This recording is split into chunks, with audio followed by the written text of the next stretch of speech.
before you even think about looking away. Drop a comment with your city or country right now. I want to see how far this story travels. If it hits you, hit that like button. And if you haven't subscribed yet, do it now, because what happens next in this story is the kind of thing you cannot walk away from halfway through. The morning Raphael Orsini walked into her bakery, Maris Quinn was wrist-deep in dough and already running late. He didn't buy anything. He stood at the counter with his hands folded in front of him like a man who had never needed to ask for anything in his life. And he looked at Owen, her 7-year-old, her whole reason for breathing, with the kind of attention that made the hair on Maris's arms stand straight up. "Cute kid," Raphael said. He left without ordering, left without explaining why he'd come, and Maris stood there with flour on her hands and ice in her chest, knowing, not suspecting, knowing, that something she'd spent 7 years running from had just found her address. She just didn't know yet how long it had already known. Part 1. The bakery opened at 5:30 in the morning, and Maris was always there by 4. That was the deal she had made with herself years ago, when she first signed the lease on the small commercial space on Callan Street, the kind of street where foot traffic was slow before 7 and the rent was low enough that a woman raising a child alone could make the math work if she was careful. She was always careful. Careful had kept her alive. Careful had kept Owen safe. Careful was the only thing she had learned to trust after everything else had burned. The neighborhood was called Mercer Heights, which was a generous name for what it actually was.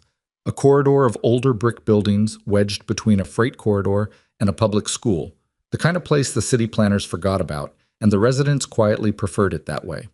Maris liked it. She liked that no one asked questions. She liked that her customers, the early construction workers, the night shift nurses coming off 12-hour rotations, the retired men who sat at her 2 small tables for an hour with a coffee and a roll, were people who understood that some mornings you didn't want to talk. You just wanted something warm that someone made for you. She was good at making things warm. That was the other deal she had made with herself a long time ago, when she first started to understand that the life she'd imagined wasn't the life she was going to get. She couldn't give Owen a father. She couldn't give him a big house or summer vacations or the kind of ease that comes from not having to think about money. But she could give him bread. She could give him a kitchen that smelled like butter and brown sugar before the sun came up. She could give him a mother who got up every morning without fail, who never let him see her cry, who packed his lunchbox with a note inside and sometimes hid a small piece of almond cake underneath the sandwich, just because it made him grin. Owen grinned like she couldn't stand it, like it physically hurt her to look at him sometimes, because of the eyes. She had told herself over the years that the resemblance wasn't as strong as she thought, that she was just tired or projecting, or that grief could make you see things that weren't there. But Owen's eyes were gray. Not blue-gray, not gray-green, but a particular shade of silver that she had only ever seen in one other face. A face she had taught herself not to think about.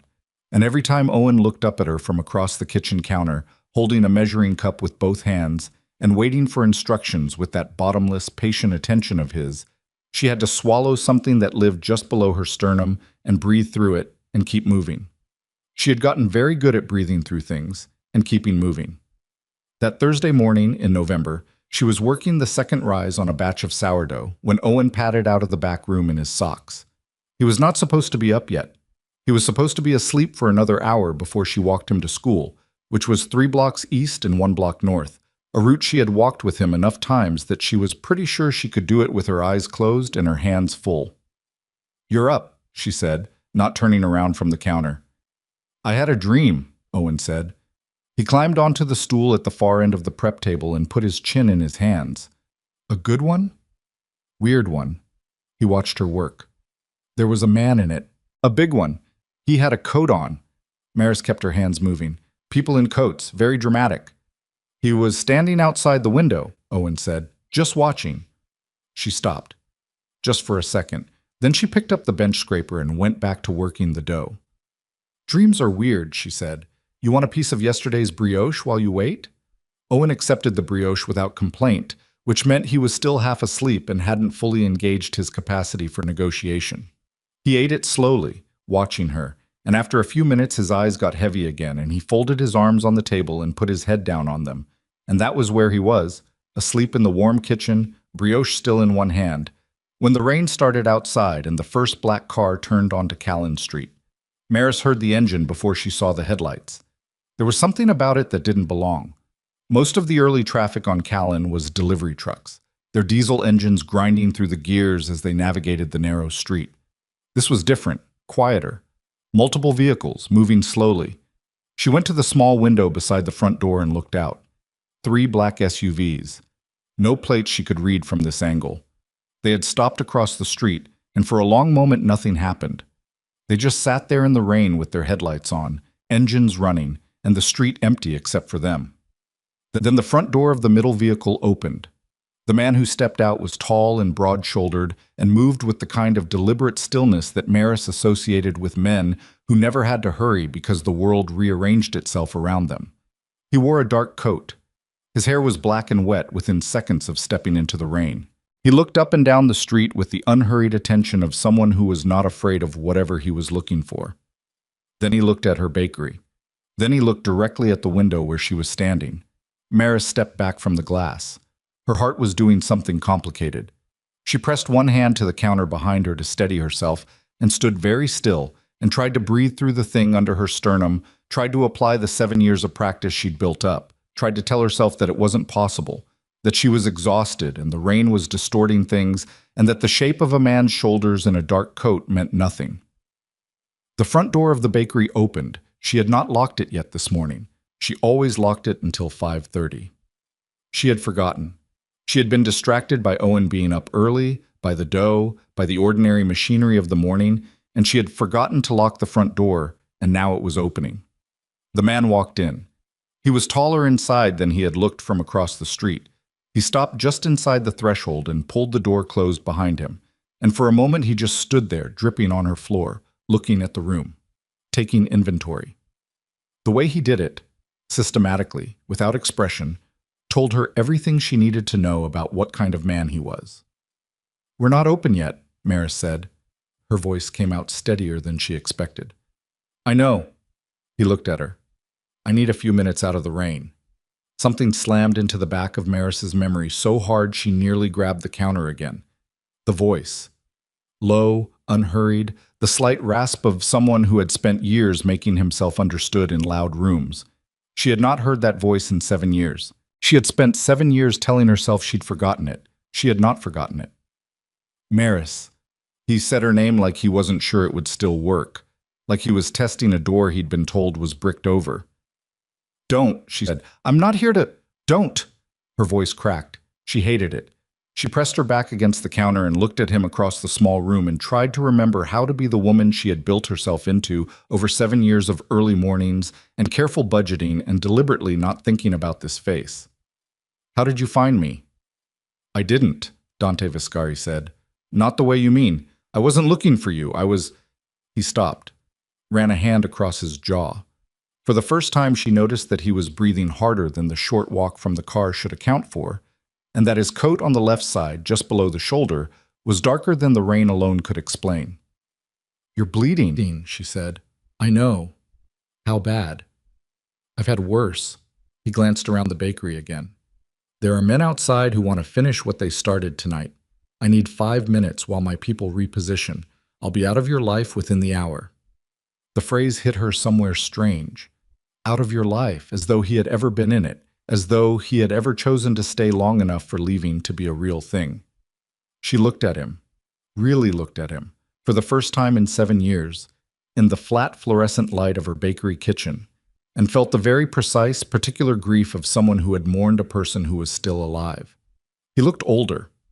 Not old, but older in the way that men look when they have been carrying something heavy for a long time without showing it. There were lines around his eyes that hadn't been there before. A small scar through his left eyebrow that she didn't recognize. He was still unmistakably the same man. That was the problem. 5 minutes, she said. She turned back to the counter and picked up the bench scraper because she needed something to do with her hands. She heard him move further into the room.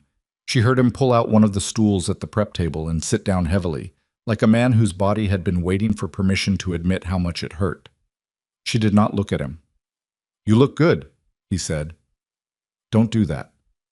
"I'm not doing anything. I'm just—" "Dante." She turned around. He was looking at her with that expression she had never fully been able to categorize even when she knew him, something between a question and an apology, occupying the territory where those two things were almost the same. Don't. Just sit there. Don't talk to me like we're... Just sit. He sat.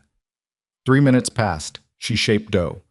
The rain was heavier now, drumming on the metal awning above the door, and the occasional sound of an engine from the street outside made her shoulders tighten each time. Then Owen appeared in the doorway from the back room.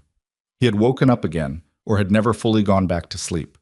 He was still in his socks and the gray shirt he'd worn to bed, and he had that specific 7-year-old look of someone who has sensed that the adult world has shifted in some way they can't yet name and have come to investigate. He looked at Dante. Dante looked at Owen. Maris watched it happen.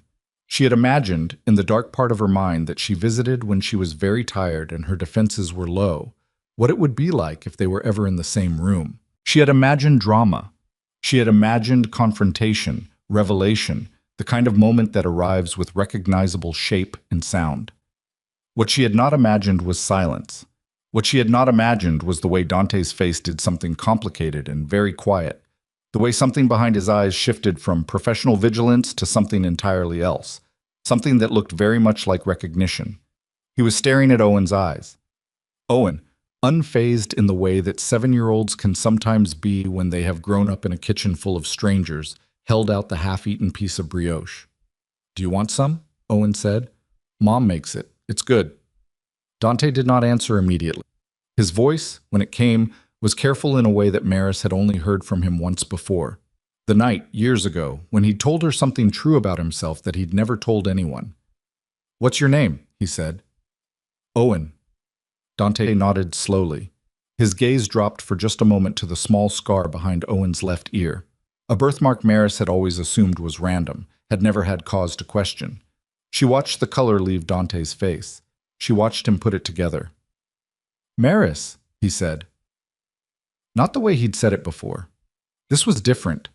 This was a man standing at the edge of something he hadn't seen coming, looking down at a 7-year drop. "He needs to go back to bed," she said. Her voice was very even. She was very proud of how even it was. "Mom," Owen said, "the man is bleeding."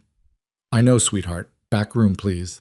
Owen considered this. He put the brioche down on the edge of the prep table in a gesture that managed to convey both obedience and protest, and retreated to the back room with the dragging dignity of a child who suspects he is missing something important. The moment he was gone, Maris turned. "Don't," she said. She said it before he could open his mouth. "Whatever you are about to say to me right now, don't. Your 5 minutes are almost up, and there are men outside, and you said you'd be gone. So, be gone." "He has the Vescry eyes," Dante said. "I don't know what that means." "Yes, you do." He stood, slowly, like it cost him something. "The scar behind his ear. My grandfather had it. My father had it. I have it." He reached up and turned his head slightly so she could see. Behind his left ear, the small pale seam of a birthmark she had noticed once, years ago, and filed away without understanding what it meant. "It's genetic. It only passes through the male line." "Maris." She said nothing. "How old is he?" She said nothing. "Maris, how old?" "7," she said. The word came out like a stone dropping. Dante Vescari, the man who ran the most feared criminal organization in the city, the man who had survived 3 assassination attempts and 2 federal investigations, and whatever had happened tonight that was still bleeding through his coat, sat back down on the stool and put his hands flat on the prep table and looked at them. He didn't say anything for a long time. Outside, the rain came down hard. Somewhere on the street, a car door opened and closed. One of his men, repositioning, like he'd said. A reminder that the world outside this bakery was still the world outside this bakery. That there were people out there who had tried to kill him tonight. That the 5 minutes had run out. "I didn't know," he said finally. "I was told you were dead." The words landed on Maris like a physical weight. She grabbed the edge of the counter. Not to steady herself, she was past needing steadying, to keep herself from crossing the room. "I was told," she said, "that you chose the organization, that you chose Raphael and the money and everything that came with it. I was told that you knew I was pregnant and you—" She stopped. Her voice was doing something she wouldn't let it do. I was told you made your choice. Dante raised his head. Something crossed his face that she had no word for. Raphael, he said. It wasn't a question. The way he said the name, quiet, precise, with the flatness of a man cataloging a confirmed fact, told her that he had already suspected, that some part of him had for years been building a case without enough evidence to close it. Now he had evidence. The front window of the bakery exploded inward, glass across the floor, across the prep table, and Maris was down behind the counter before she consciously decided to move. 7 years of hypervigilance paying off all at once. And Owen was in the back room. Owen was in the back room. She needed to get to Owen. She was already moving when she felt Dante's hand on her arm, not grabbing, not restraining, just present. He was crouched beside her, his coat finally open, and a weapon she didn't look at directly in his right hand. "Stay down," he said. "My men are outside. This ends in 30 seconds. My son is in the back room." "I know." He looked at her. "He won't be touched. I swear to you, not by anyone." It was, she thought, maybe the worst possible moment for her to believe him. But she did. She still did. That was the thing about Dante Viscari that she had never been able to logic her way out of. She believed him when he made a promise, even when she had every reason not to. Even after 7 years, even now, crouched on the flour-dusted floor of her bakery with glass everywhere and rain coming through the broken window, she believed him. He was already moving toward the door in a low crouch, and outside she could hear the controlled chaos of men who knew their jobs and were doing them, and she pressed her back against the cabinet below the counter and looked at the doorway to the back room and thought, "Hold on, Owen. Hold on, baby. We've got 30 more seconds." She'd been holding on for 7 years. She could manage 30 seconds. What she didn't know yet, what neither of them knew, crouched in the wreckage of her small, careful life, while the men outside fought over futures neither had chosen, was that the man who had sent those men was not out there in the dark. Raphael Orsini was 4 blocks away, sitting in a dry car with a phone in his hand, watching a different screen entirely. And on that screen was a file he'd been maintaining for 7 years. A file with Owen Quinn's school schedule, his medical records, his daily route. Raphael had known about Owen for a very long time. He had simply been waiting for the right moment to use him. The 30 seconds Dante had promised stretched into 4 minutes of controlled violence that Maris heard but did not see. She stayed behind the counter. Not because she was told to, she had stopped taking orders from men a long time ago, but because moving meant crossing the open space below the broken window, and she wasn't stupid. She kept her back against the cabinet and her eyes on the doorway to the back room and counted her own breaths, the way she had taught herself to do in the early months after she ran, when panic had been a thing she couldn't afford and had to learn to manage like a chronic condition. In, out. Owen is in the back room. The back room has no exterior windows. He is safe for right now, and right now is all that exists. The gunfire outside was short and precise, not the prolonged exchange of men who didn't know what they were doing, but the quick, targeted sounds of professionals finishing something. 2 shots. A pause. 1 more. Then voices, low and clipped, the kind of communication that didn't need full sentences because everyone involved already understood the grammar. Then silence. Then Dante came back through the door. He moved differently than he had before. Before, he'd been containing something. The bleeding, the wet, the careful management of a man who had walked into a space that required him to be something other than what he was. Now he wasn't containing anything. He crossed the bakery in 4 strides and crouched in front of her, and his eyes when they found hers were completely different from the eyes she remembered. "We have to move," he said. "Now. Not in 10 minutes. Now." "Owen? I'll carry him if I have to." He was already standing, already reaching a hand down to her. "There is a second team. My men took out the first, but there is a second team, and they will be here in under 4 minutes. I need you moving." She took his hand. Not because the gesture meant anything, she told herself that very firmly in the half-second she spent telling herself things, but because he was right and 4 minutes was not enough time for sentiment. Owen was awake in this back room. He was sitting on the cot Maris kept back there for slow mornings when he needed to rest before school, and he had his knees pulled to his chest, and his gray eyes were enormous, but his chin was steady. He looked, in that moment, so much like his father that Maris had to look away. "We need to go," she told him. "Right now. You don't need shoes." "What's happening?" Owen said. "I'll explain later. You always say that. Owen. He came. That was the thing about Owen. He complained in the specific dry register of a child who had inherited his mother's composure and his father's stubbornness. But when something in her voice told him it was real, he came. He slid off the cot and took her hand and looked at Dante with a measuring attention that a 7-year-old should not have had, but did. Are you still bleeding? Owen asked him. A little, Dante said. My mom has bandages. She has a lot of them. I know she does. Come on.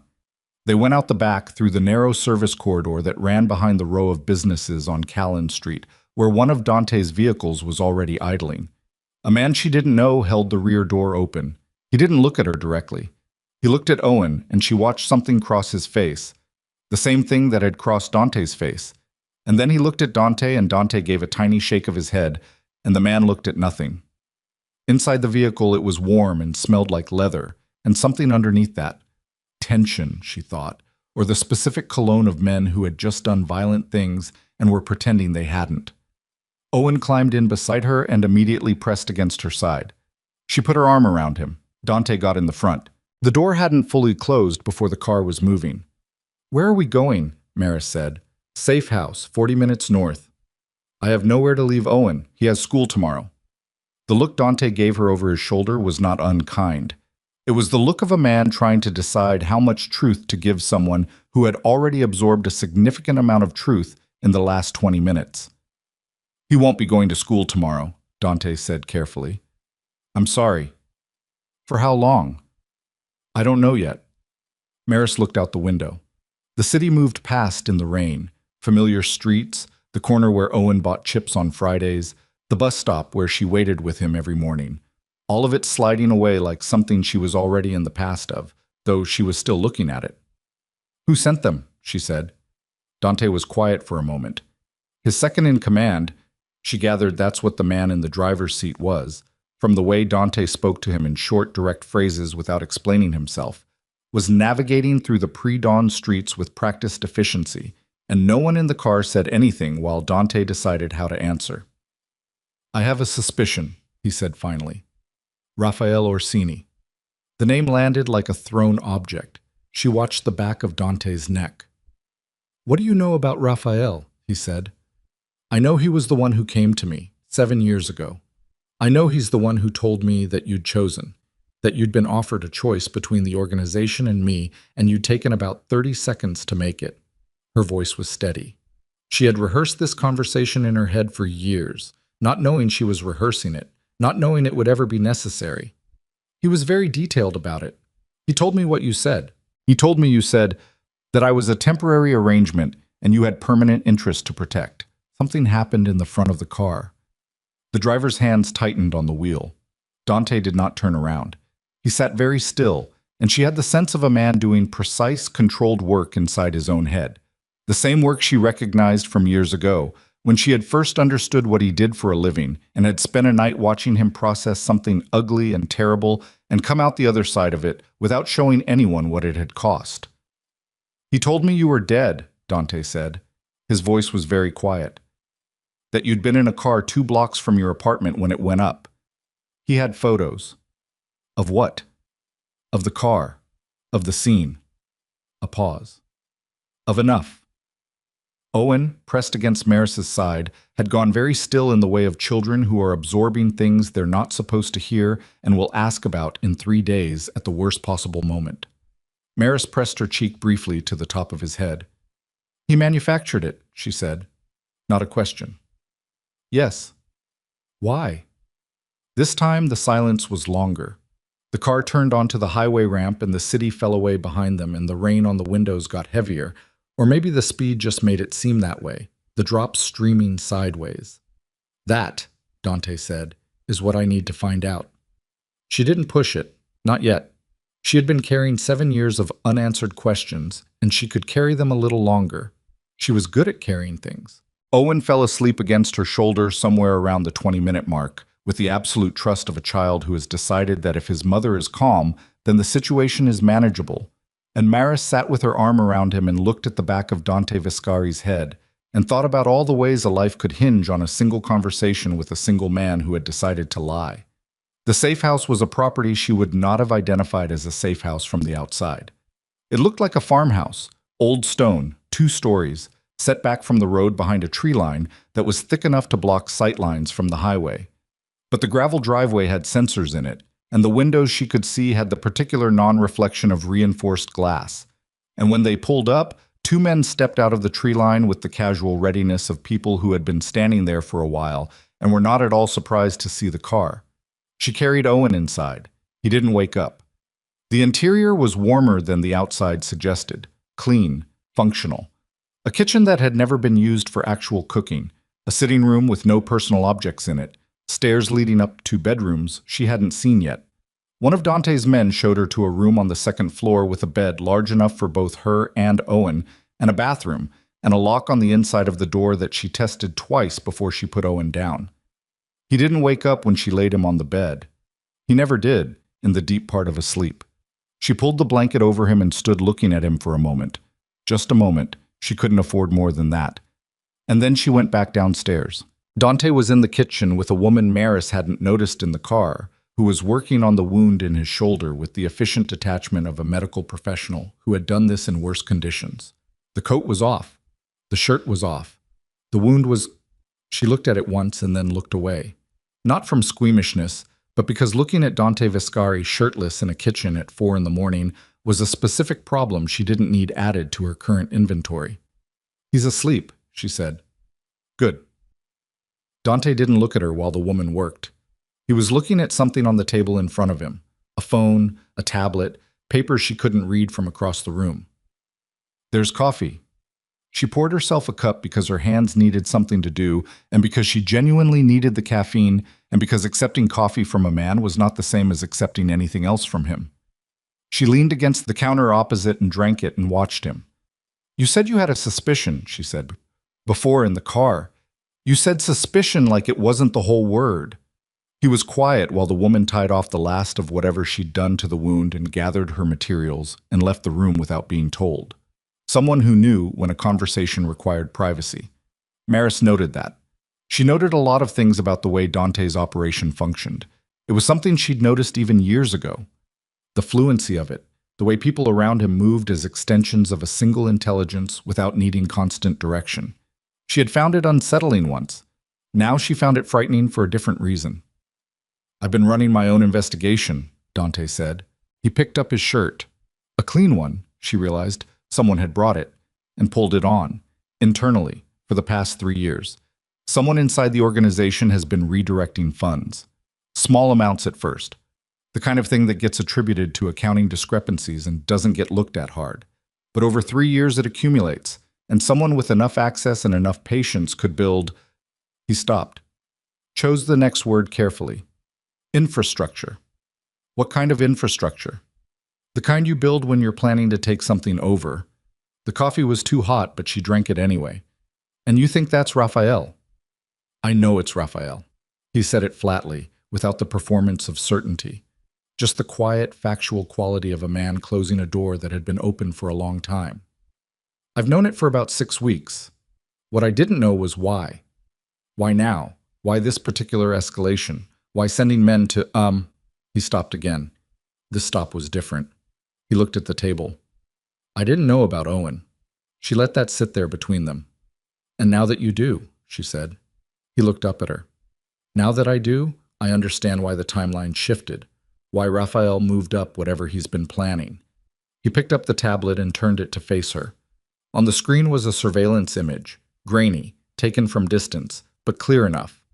A man in a dark jacket standing outside the school on Connell Street. Standing there for a long time, looking at the gate. The man was Raphael Orsini. The timestamp on the image was from 8 months ago. Maris set the coffee cup down very carefully because her hands had stopped being reliable. She looked at the image and she thought about Owen walking through that gate every morning, Owen with his lunchbox and his dragging backpack, Owen stopping sometimes to look at something on the ground, a rock, an interesting leaf, some piece of the world that caught his attention, and she thought about that man standing there watching him. 8 months, she said. At least. That's the earliest we've recovered. There may be earlier. You said we. Who else knows? Right now, 3 people. Myself, you, and Marco. He nodded toward the other room. She took that to mean the driver. I need to keep it that way until I understand the full scope of what Raphael's built inside the organization. You mean you don't know who else is working with him? No. She absorbed this. A man who ran a criminal empire and currently didn't know how much of it he actually controlled. So when you walked into my bakery tonight, I walked into your bakery, Dante said, because the car I was in was forced off a pre-planned route by men who knew that route. That route was given to a total of 4 people. One of them is dead. 2 of them I trust. The 4th, he shook his head. I was 3 blocks from your street when the vehicle took fire. I was on foot after that. And you came to my bakery. I didn't know it was your bakery. I didn't know you were alive. He held her gaze. I saw the light on. I saw a door that wasn't locked. I came in out of the rain. She thought about that. About the specific geometry of coincidence, or not coincidence. About the door she had forgotten to lock. About Owen being awake early. About the dream Owen had described. A man in a coat standing outside the window. Owen dreamed about you, she said, before you arrived. He woke up and told me. Dante was quiet for a moment. Kids pick up on things. I know, She picked the coffee back up. Needed something to hold. 7 years is a long time to construct a version of events. A version you believe in. And then someone walks through your unlocked door and the whole thing... She didn't finish the sentence. She didn't need to. I know, he said. You don't. You had a life. You had the organization and the war and whatever else. You had things to do. I had one thing. Her voice was under control, but only barely. I had one thing and I did it every single day and it was enough. It was enough. And now, Maris, don't say my name like that. Like what? Like you're worried about me. You don't get to be worried about me. You just found out you have a son 20 minutes ago and you're allowed to be whatever you are about that. But worried about me is something you gave up a long time ago, even if it turns out you didn't choose to give it up. He didn't argue with that. She respected him for it. The old Dante, the young one, the one she'd fallen in love with before she understood the full weight of the world he inhabited, would have pushed back, would have tried to make the conversation something more comfortable. This Dante let it land. There's something else, he said. She waited. He turned the tablet back toward himself and pulled up a different screen. She couldn't see it from across the kitchen. He looked at it for a moment with the expression of a man who has been trying to figure out how to say something and has finally accepted that there is no good way. My father died 14 months ago, he said. She had not known that. She had cut off every possible connection to that world when she ran.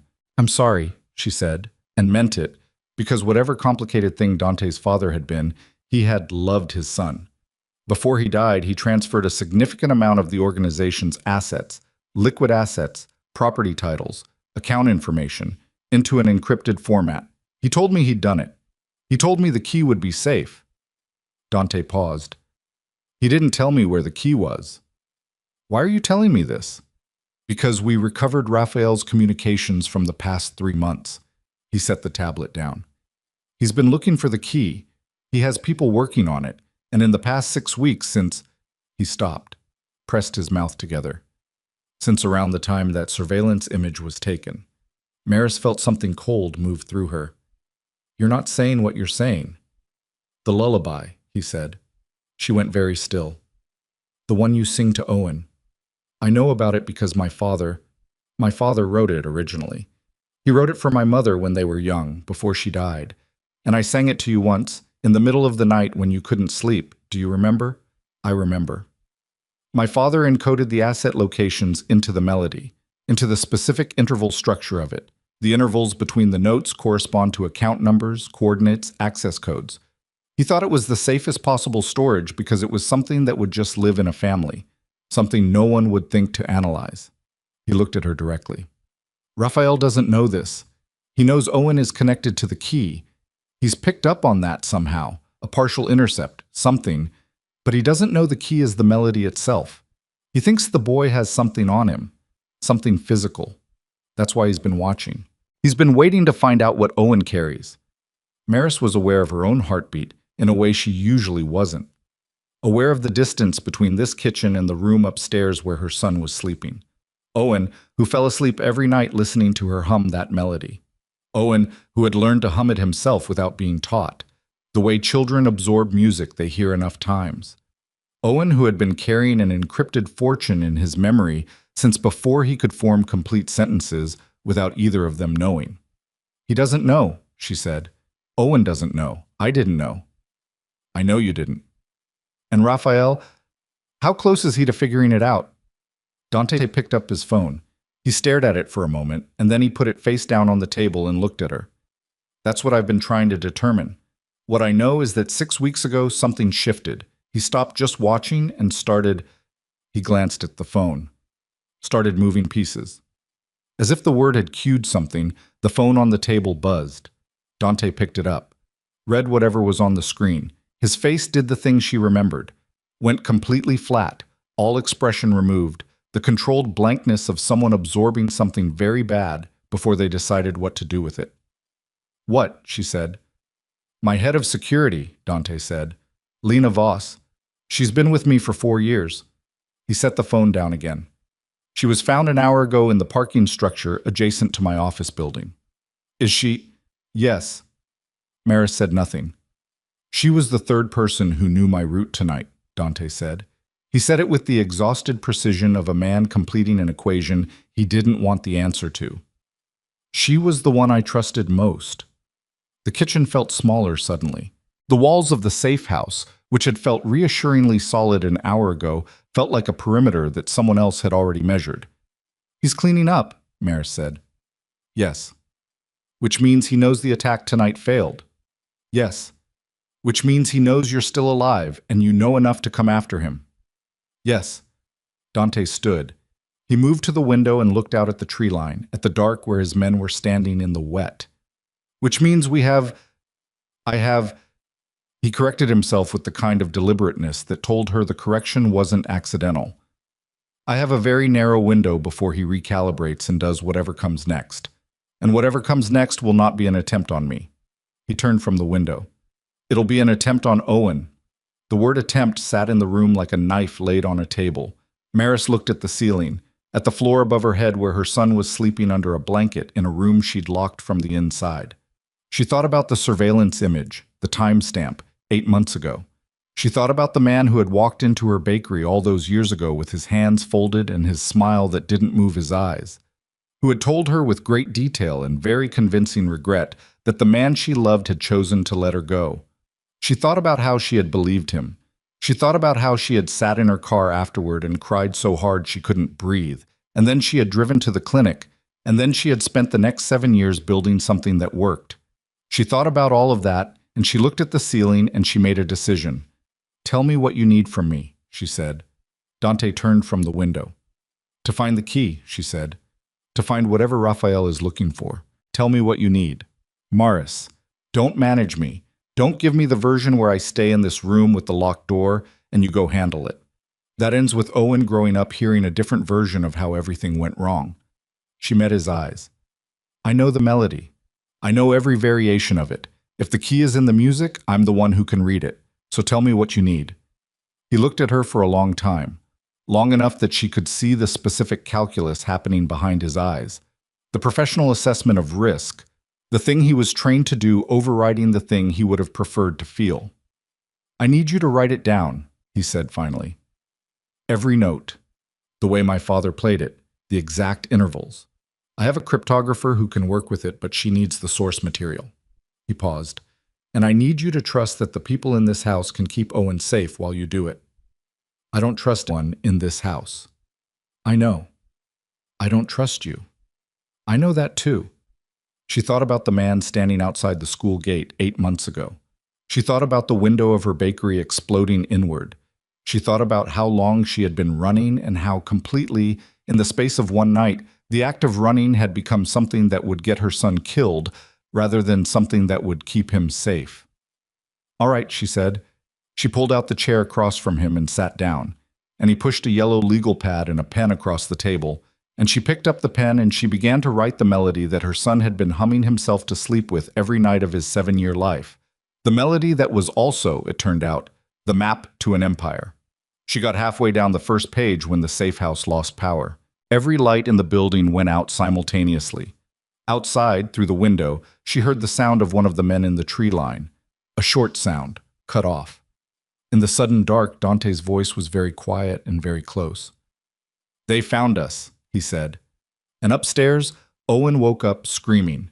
Not the gradual, confused waking of a child pulled from a nightmare. A sharp, single cry that cut through the dark house and stopped just as fast, like something had startled him fully conscious all at once. Maris was already out of the chair. She didn't decide to move. Her body moved and her mind caught up somewhere on the stairs, her hand finding the railing in the pitch black, her feet taking the steps the way feet do when they've mapped a space and no longer need eyes. She hit the landing and turned and had her hand on the locked door before she registered that the lock was on the inside and she couldn't open it from here. "Owen." She kept her voice flat. Not calm, flat.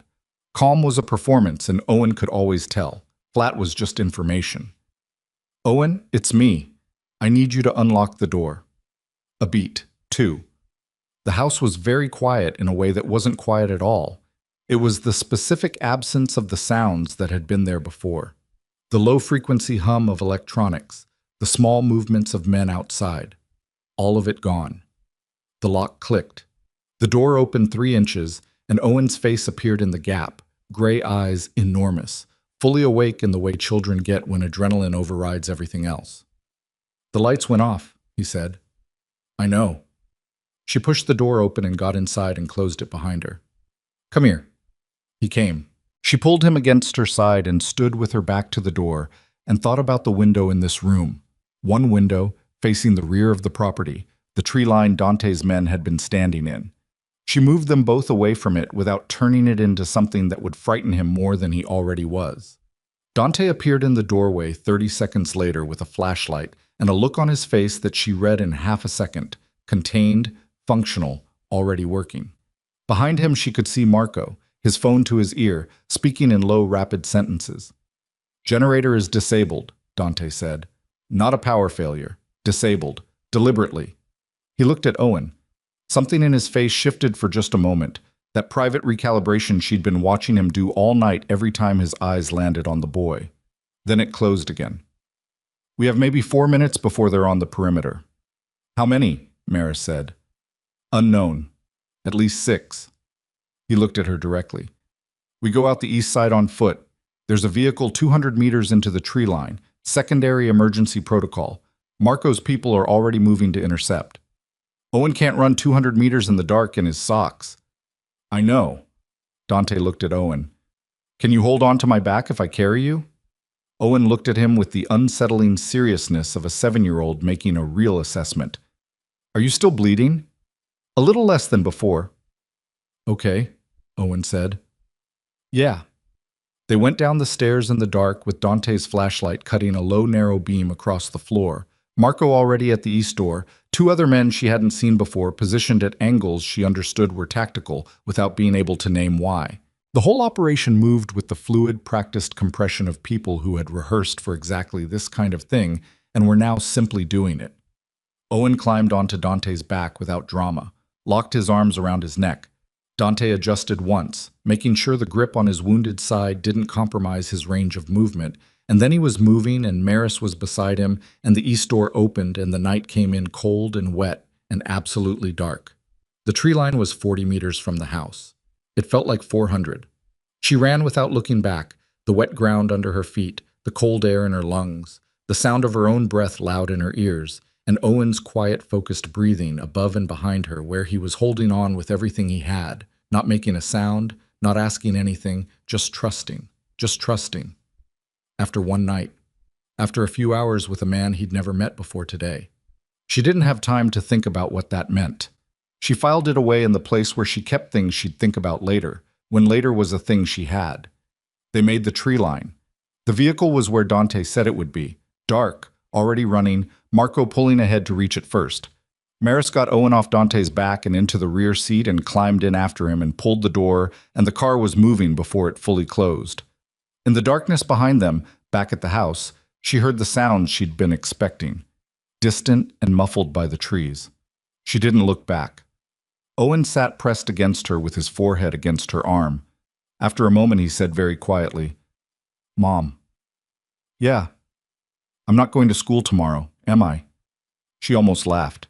The specific, wild absurdity of it. The precision of a 7-year-old locating the most concrete fact in the middle of a collapsing situation. "No, baby," she said. "Not tomorrow." He nodded slowly, processing this. Then, "Is that man going to come with us?" She looked at Dante in the front seat. He was on the phone, his voice low and clipped, already 3 steps ahead into whatever came next. She watched the back of his head and thought about the yellow legal pad back at the safe house. The melody half written, the map half drawn, abandoned on a kitchen table in a house that Raphael's men were walking through right now. She still had it in her memory. Every note, every interval. She had been singing it for 7 years. Raphael had been watching them for 8 months. He had killed Lena Voss. He had sent men twice in one night. He was not going to stop.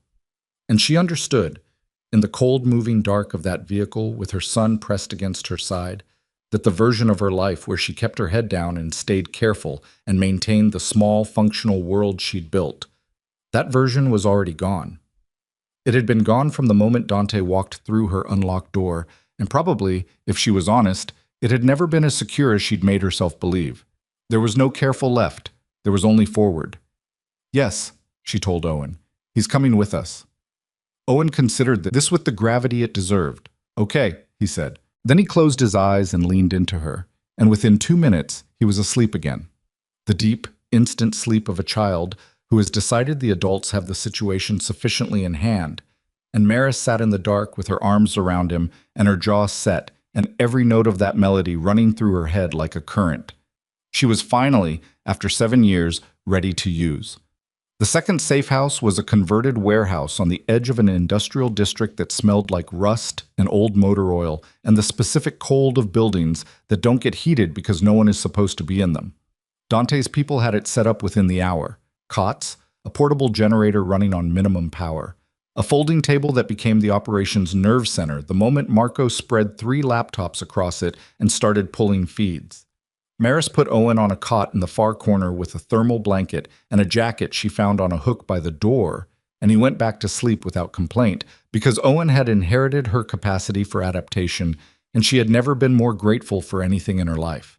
She stood at the table and looked at what Marco was pulling up and tried to understand the shape of what they were dealing with. "The first safe house was compromised within 90 minutes of our arrival," Marco said. He had the flat informational delivery of someone who had trained themselves out of emotional response to bad news. Which means the location was already known, not tracked, known in advance. "Which means someone told them where we were going," Maris said. "Yes." "Before we got there?" "Yes." She looked at Dante. He was standing with his arms crossed and his jaw tight, and the look of a man adding numbers in his head that keep coming out wrong. "Who knew the secondary location?" she said. 4 people, Dante said. "Myself, Marco, Lena." He stopped. Lena was dead. He recalibrated without showing it. "And my communications director, a man named P.O. Carver. He's been with the organization for 11 years. Longer than Raphael's been moving money," Marco said, not looking up from the screen. The implication sat on the table between them like something no one wanted to pick up. "Find him," Dante said. "Working on it." Maris pulled out the chair in front of the center laptop and sat down. She picked up a pen from the table, someone's pen, left there, ordinary blue ink, and she pulled a blank piece of paper toward her and she started writing the melody from the beginning. She didn't ask permission. She didn't announce what she was doing. She just did it, because the melody was the only concrete thing she had to contribute, and she was not going to sit in a corner and wait for men to decide what happened to her son. The notes came easily, 7 years of the same song every night. The intervals were as familiar to her as her own breathing, the slight irregularity in the third measure that she'd always thought was just a quirk of the version she'd learned, the unexpected step in the 6th measure that resolved in a way that felt almost mathematical when she thought about it now. When she'd first heard it, she'd thought it was just an old song, something handed down, something without a source. She wrote it all out, every note, every interval, the precise sequence of the full melody and the 2 variations she'd developed over years of singing it when Owen was sick or scared or just needed the particular comfort of something that didn't change. When she was finished, she looked at it for a moment. Then she picked it up and held it out to Dante. He took it. He looked at it. He carried it to Marco without a word, and Marco took it and photographed it and sent it somewhere Maris didn't ask about. "How long?" she said. "The cryptographer is already running the interval analysis," Marco said. She had the preliminary framework built from the partial version we had. This, he glanced at the paper. This fills in everything she was missing. Couple of hours, maybe less. 2 hours. Maris looked at Owen asleep in the corner and thought about what 2 hours meant and what it didn't mean, and decided to use the time the only way she knew how, which was to understand the problem better than the people causing it. "Tell me about Raphael," she said. "Not what he's done, who he is, where he came from." Dante pulled out the chair across from her and sat down and looked at his hands for a moment, the way he did when he was deciding how far back to start. "He came to my father 22 years ago," he said. "Nobody. No family connections, no reputation, nothing. But he had a specific skill, yet he could read people. Not in the intuitive way, not instinct. He could genuinely analyze a person's motivations and predict their behavior with a kind of accuracy that was, my father called it a gift. He said Raphael could look at a man for 5 minutes and tell you his price." Dante paused.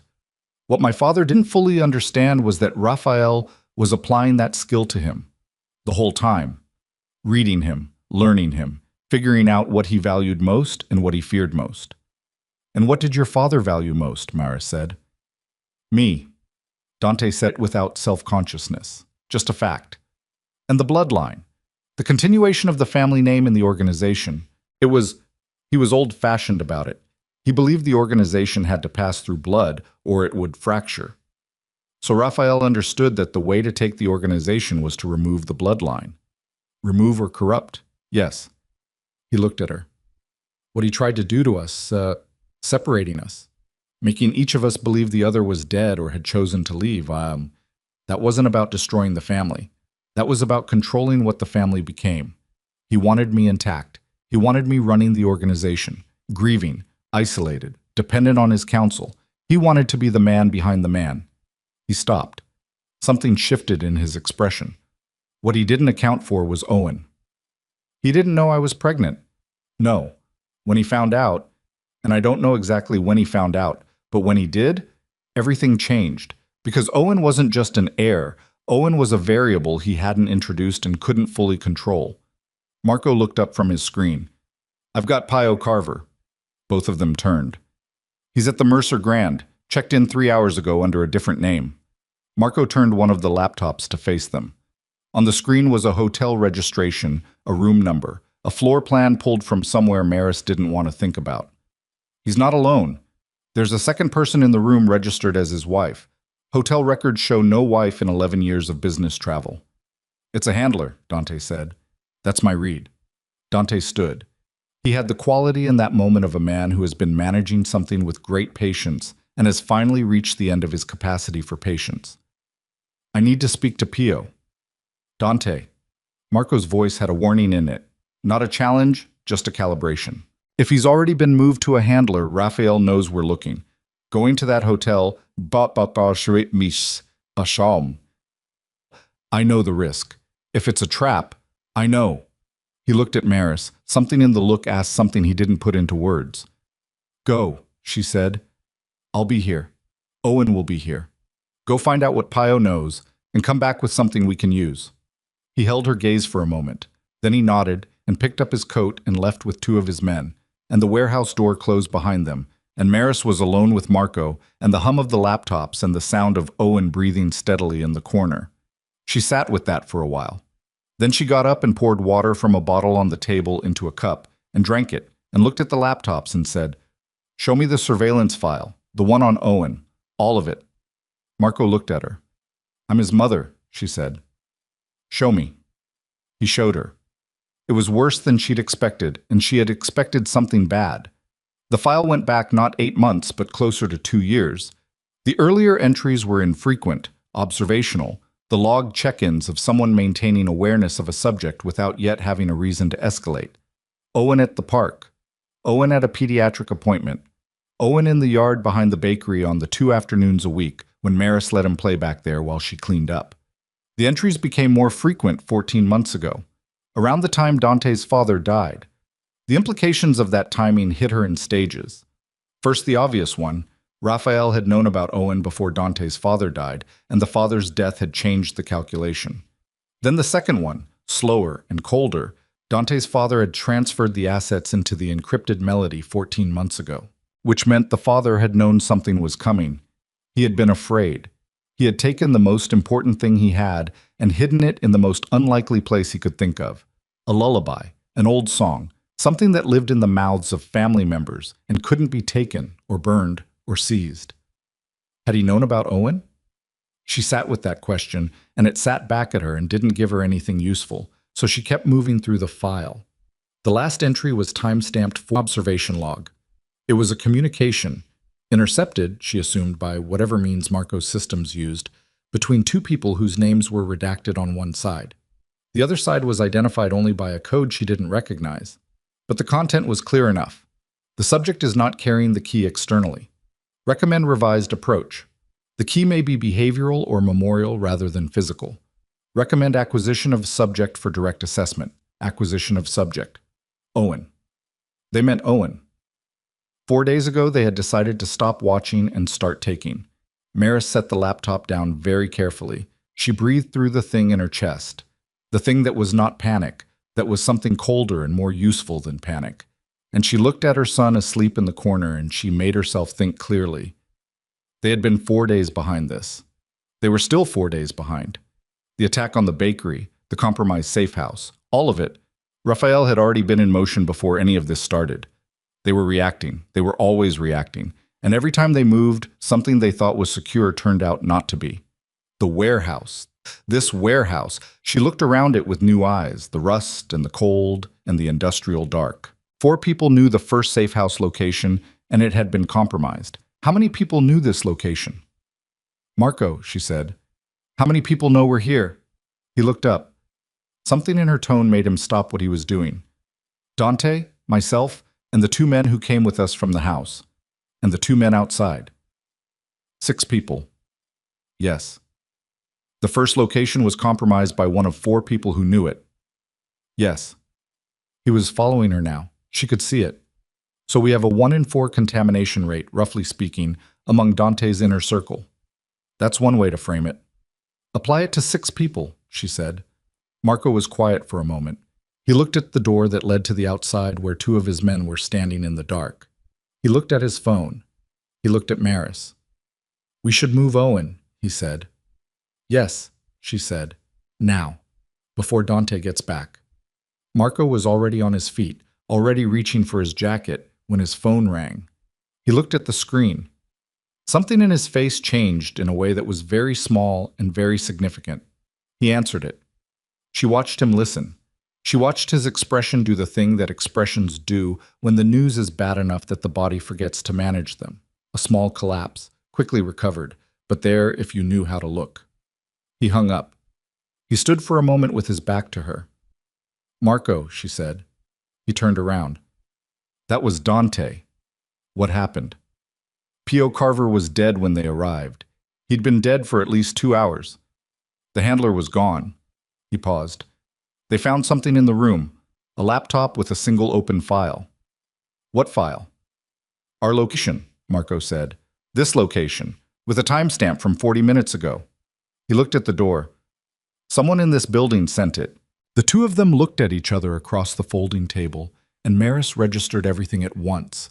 The laptop Marco had just been working on, the 2 men outside, the 6 people who knew where they were, and the 40-minute window that had already started closing.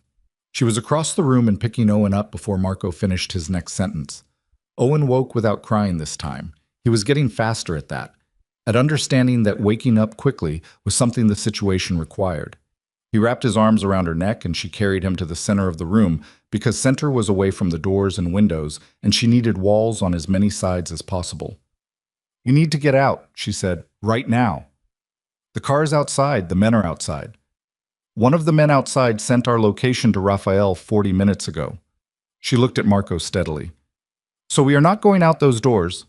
Marco pulled out his phone, then stopped. If one of the men outside had a way to monitor their communications. You're right, he said. He looked around the warehouse. There's a loading bay on the north wall. It's been welded shut, but the weld is old. Can we break it? With enough force, yes. Then get something with enough force, Maris said, and do it quietly. Marco moved. She stood in the center of the room with Owen on her hip and watched the doors and tried to calculate. 40 minutes ago, someone sent this location. How long had they had it before they sent it? How long did it take Raphael to move people? They had found the first safe house within 90 minutes of arrival. This location might be faster. This location had been given to Raphael with enough lead time that his people could already be... The north wall made a sound, not the sound of Marco at the loading bay. A different sound, from outside. The particular sound of something being placed against metal very carefully by someone who was trying not to make a sound and didn't quite succeed. Owen heard it too. His arms tightened around her neck. She turned to find Marco already at the loading bay with a length of iron pipe, and she crossed to him in 10 steps and said in his ear, so quietly it was barely breath, "They're already here. North side." He looked at the wall. "That's the only way out," he said. "I know. If they're on the other side of that door, I know." She shifted Owen on her hip and looked at the iron pipe in Marco's hand and thought about the mercenaries Raphael had sent to her bakery, the professionals who had taken out Lena Voss, the team that had cleared the first safe house in under 4 minutes. She thought about the life she had built to be safe, the careful math of early mornings and low rent and never putting down roots that could be pulled. She thought about all of it, and she let it go. "Give me the pipe," she said. Marco looked at her. "Owen," she said, "can you stand for me for 2 minutes? Just stand right here and don't move." Owen looked at her face. He read whatever was in it. She didn't know what was in it, but he read it. And he slid down from her hip and stood. "Okay," he said. She took the pipe from Marco's hand. The loading bay door was a double panel welded shut with 3 seam welds, old and oxidized. She looked at it for 3 seconds. The weakest point would be the center seam, the oldest weld, the one that had been under the most thermal stress over years of temperature change. She planted her feet. She swung. The impact rang through her arms and shoulders, and the weld cracked but didn't give. She swung again. Again. The third strike opened a gap at the bottom of the center seam, cold air bleeding through, and Marco's hands were there beside hers now, both of them pulling at the panel, the metal shrieking against itself. The door gave. Cold night air and darkness, and the smell of frost on concrete. The loading dock beyond was empty. A wide, flat apron of cracked asphalt, a chain-link fence 40 meters out. Beyond it, the industrial corridor running east. Empty. For now. Marco went first, weapon up, scanning, clear. He turned and she pushed Owen through the gap and followed him out, and they ran. Across the dock, across the apron, the chain-link fence rattling under Marco's hands as he found the cut section she hadn't known was there, but apparently he had. Behind them, inside the warehouse, she heard the north door come open. They were through the fence, into the corridor, running east because east was the direction Marco was moving and she had no better information. Owen's hand in hers, his feet on the cold ground in his socks, not complaining, not asking, just running. Dante's car found them 6 blocks east with the headlights off, moving slowly, and the door opened before it fully stopped. She got Owen in. Got herself in. Marco. Door. Moving.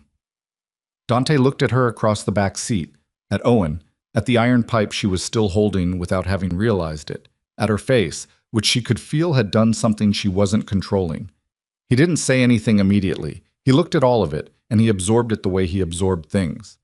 Then he said, "It was Carver's second, a man named Solis. He's been in place for 7 months." "We know," Marco said from the front. "We have a location problem. We can't use any property in the network." "I know." "Dante," Marco said, "if Solis was in place for 7 months, then everything Solis knew is compromised," Dante said. "Yes, I know." He looked out the window. The city moved past. 7 months of operational information. Maris was looking at Dante's face when it happened. When he put together the same calculation she was working through. 7 months, everything Solis knew, the scope of what a man in Marco's second's position would have access to over 7 months. "The DNA test," she said. The car went very quiet. You ran a DNA test, she said, to confirm Owen. When did you run it? Dante's jaw was tight. 5 days ago. Through what channel? He didn't answer. He didn't need to. 5 days ago. Solis had been in place for 7 months.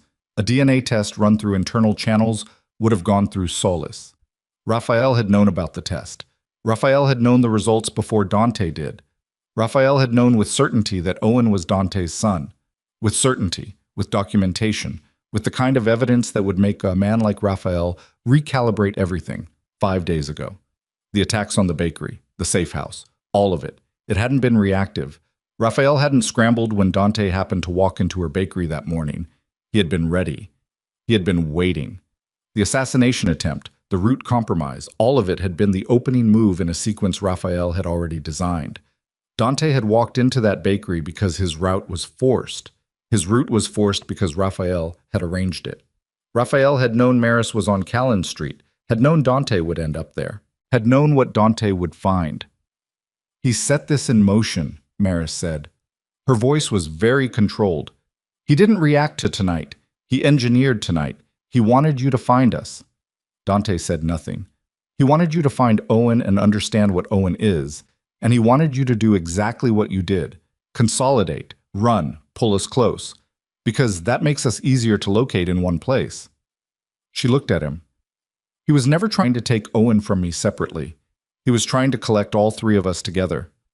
The silence in the car had a specific texture, the texture of people who have just understood the full dimensions of something that has been around them for longer than they knew.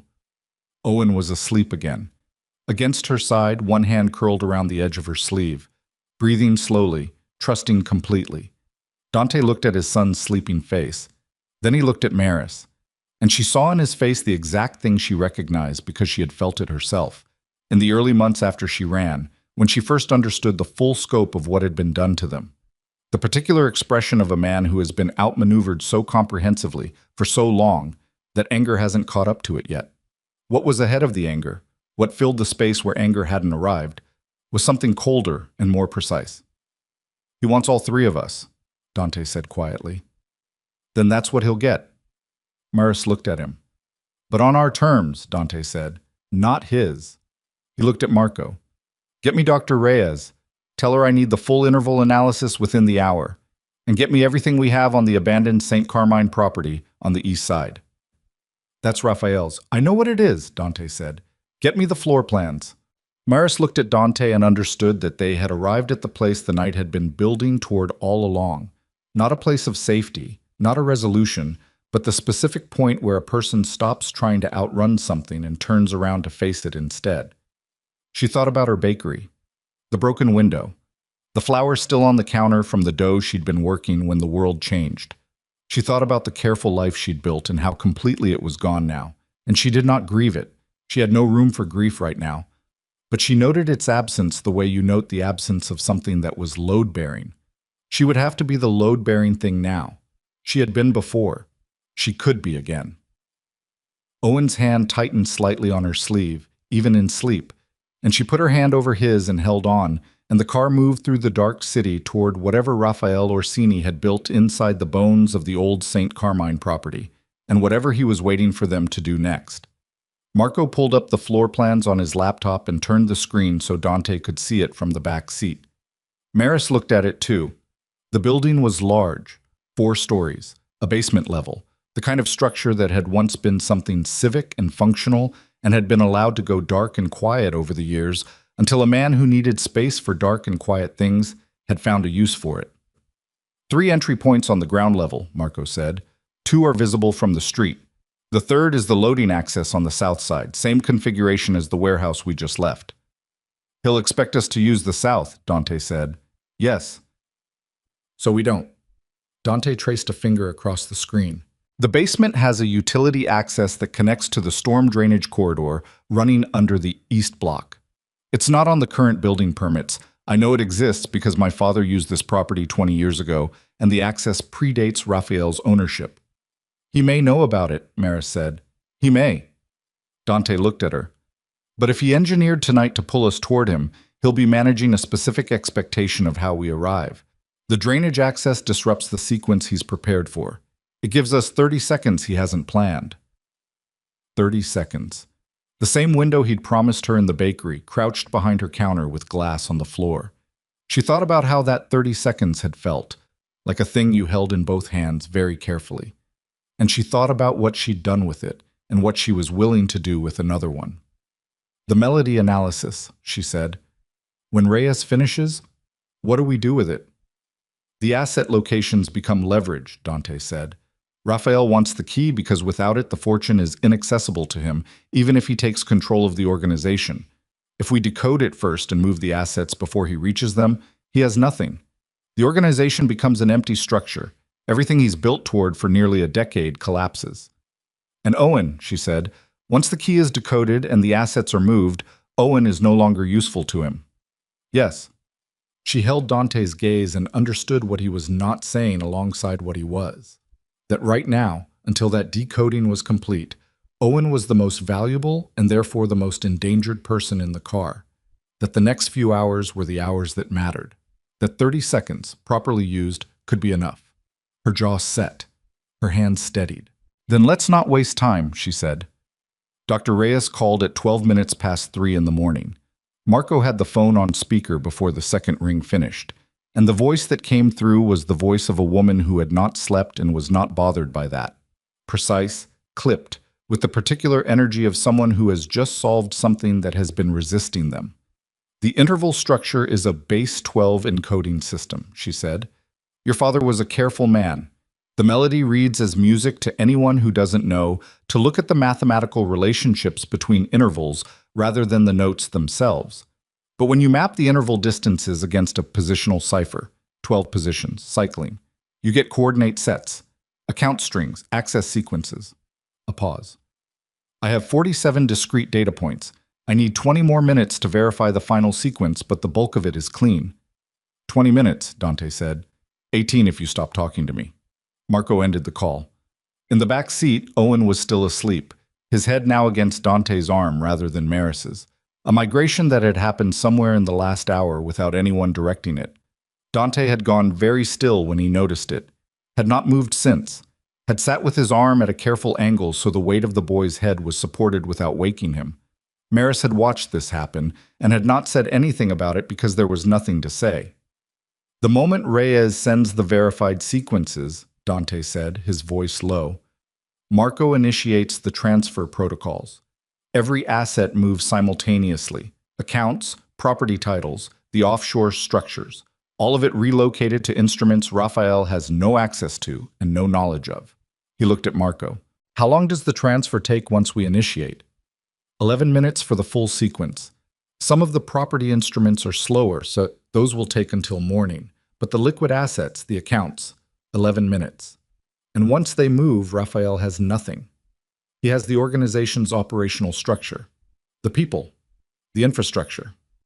People follow money, Dante said. He knows that. The moment word gets out that the assets have moved beyond his reach, his internal support collapses. He's been building this for a decade, and it runs on the promise of what he'll deliver when he's in control.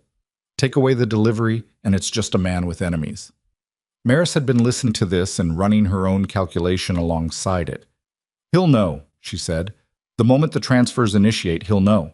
He has enough contacts in the financial infrastructure. He'll get an alert or someone will tell him, and he'll... Yes, Dante said. So the 11 minutes between initiation and completion is the most dangerous 11 minutes of the night. He looked at her. Which is why we don't initiate from here. We initiate from inside. She understood him. You want to be in the building when it starts. I want Raphael to be managing two things at once. Us and his building, and his empire dissolving. A man cannot give full attention to two existential problems simultaneously. One of them suffers. He paused. I intend to be the one making both problems worse at the same time. Maris looked out the window at the dark street. The St. Carmine building was 4 blocks east. She could see the upper floors from here, dark against the darker sky, the kind of building that absorbed light rather than reflecting it. She thought about Owen. She thought about what she was about to agree to. Owen stays in the car, she said, with Reyes when she arrives. Not Marco. Marco comes in with us. Reyes is a civilian and Rafael has no reason to target her specifically. The car stays moving, circling, never stationary. If we're not out in 30 minutes, Reyes drives until morning and calls the number Marco gives her. Dante looked at her for a long moment. You're coming in. Yes. Maris, I know the melody. If Reyes hits a problem with the final sequences in the next 18 minutes, I'm the source material. And if Rafael has something prepared inside that building that your floor plans don't account for, you need someone who isn't in his database. She held his gaze. 7 years of being invisible. That's what I am to Rafael, a woman who ran. He doesn't know what I can do. That's an advantage. Use it. He held her gaze for 3 seconds. 4. Then, you stay close to me. You don't engage unless there's no alternative. Agreed. If I tell you to move, you move. No discussion. Agreed. He nodded once. It was not a comfortable nod. It was the nod of a man who has assessed a situation and arrived at an answer he doesn't like and is professional enough to act on it anyway. Owen woke up 12 minutes later when the car stopped and Reyes got in.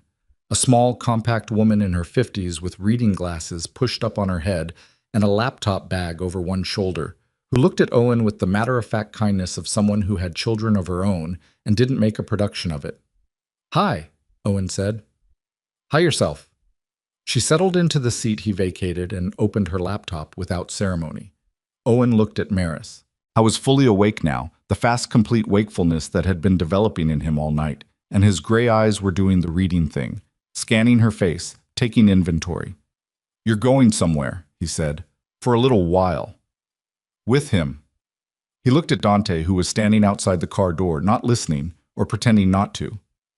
Yes. Owen was quiet for a moment. Then, are you going to be okay? The question in his voice, in that flat, careful tone he'd developed that was so much older than 7 years had any right to produce, landed on her sternum like something physical. She put her hands on his face. She looked at him directly. Yes, she said. I'm going to be okay. You are going to stay in this car with Dr. Reyes, and the car is going to keep moving, and you are going to be okay. Both of us. How do you know? She thought about lying. She thought about the comfortable version. Of course, sweetheart, I promise. Everything will be fine. She had never lied to Owen about the things that mattered, and she was not going to start now. I don't know for certain, she said, but I know that I have gotten you through every hard thing so far, and I intend to keep that record. Owen looked at her. Something in him settled. Not relaxed, not relieved, but settled, like a structure that has found its load-bearing point. He nodded. She kissed his forehead and got out of the car. The drainage access was exactly where Dante said it would be. A utility grate set into the east face of the block, padlocked with a lock that Marco removed in under 10 seconds with a tool she didn't look at. The corridor beyond was low and wet and smelled like decades of rainwater and concrete, and they moved through it in single file with Marco in front and Dante behind her and 2 additional men whose names she hadn't learned bringing up the rear. Nobody spoke. The corridor was not wide enough for conversation, and the acoustics would carry sound upward through the drainage connections in ways none of them wanted. They moved with flashlights held low, beams angled at the ground, and Maris counted her own steps because counting was something to do with the part of her brain that wanted to run through worst-case scenarios. 83 steps to the basement access point. The door at the end of the corridor was steel, newer than the corridor itself, which told her Rafael had known about the access and had secured it rather than sealing it, which meant he used it, which meant there was a possibility of an active patrol on the other side. Marco held up a fist. Everyone stopped. He pressed his ear briefly to the door, then held up 2 fingers. 2 people. He looked at Dante. Dante looked at the door. He held up 3 fingers and counted down silently, and on 0. Marco opened the door, and the next 8 seconds were sounds Maris categorized and filed away without looking directly at them, and then they were through. The basement was a large open space that had been converted into something between an operations center and a storage facility. Banks of servers along the east wall, filing cabinets, a long table with monitors.